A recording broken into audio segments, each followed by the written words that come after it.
1977 sir మాది.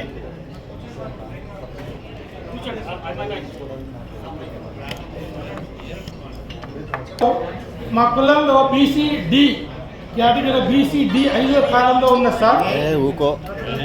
ఈ 5వ కాలంలో మా కులాన్ని దర్జీ, మేరు, చిప్పోళ్ళు, సింపీలు, టైలర్లు అని వివిధ రకాలతో పిలుస్తున్నారు సార్. ఈ విధంగా పిలవటం వల్ల విడివిడిపోయి మేము మా యొక్క కులం తక్కువగా ఉన్నట్టుగా ప్రభుత్వం దృష్టికి వస్తున్నది సార్.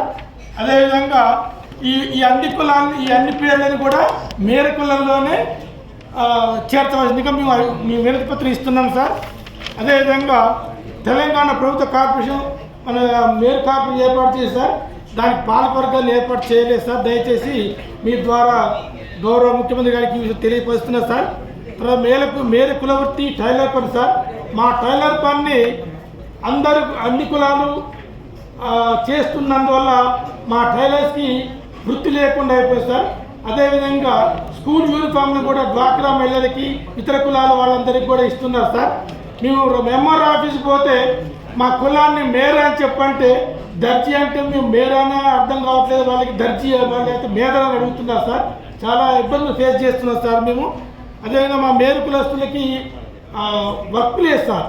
ముఖ్యంగా వర్క్ లేకుండా రెడీమేడ్ దుస్తులు వచ్చి మా కులాన్ని హైజాక్ చేసేది సార్. దానివల్ల వృత్తి అనేది మేము చేసుకోలేకపోతున్నాం సార్. దీనికి మాకు మా మేర కుల వృత్తాలకి కుట్టు మిషన్లు, జూకి మిషన్లు ఇప్పించాలని దయచేసి వినతులు సమర్పించుకుంటాం సార్. అదేవిధంగా ఈ స్కూల్ యూనిఫామ్లని కేవలం మా మేర కులవృత్తులకు మాత్రమే ఇవ్వాలని చెప్పి మేము కోరుకుంటాం సార్. అదేవిధంగా ఈ మేర కులస్తులు కుట్టి వాళ్ళ కలుచుకుపోవటం వల్ల 50 సంవత్సరాలు దాటిన మేర కులస్తులకి పెన్షన్ కూడా ఇప్పించాల్సింది మనం చేసుకుంటాం సార్. రాష్ట్రంలో మేరసంఘ భవనం ఉన్నది సార్. మేరసంఘ భవనానికి గత ప్రభుత్వం ఎకరం భూమి ₹1 కోటి కేటాయించింది సార్. కానీ జిల్లాలో ఏదైనా సరే పంచాయతీ చేసుకోవాలనేది మాట్లాడుకోవాలన్నా కూర్చొని చర్చించాలి అనుకున్నా కూడా మాకు కూర్చోడానికి జాగా లేదు సార్. ఏ స్కూల్లోనో, బడిలోనో, పార్కులోనో కూర్చోవలసిన పరిస్థితి మాకు అంత దుస్థితి ఉన్నది సార్. దయచేసి ప్రభుత్వం మా మీద దయ చూపి ఖమ్మం జిల్లాలో, మండలాల్లో ప్రభుత్వ మా అసోసియేషన్కి మేలు భవనాలు కట్టించాలని కోరుతున్నాను సార్.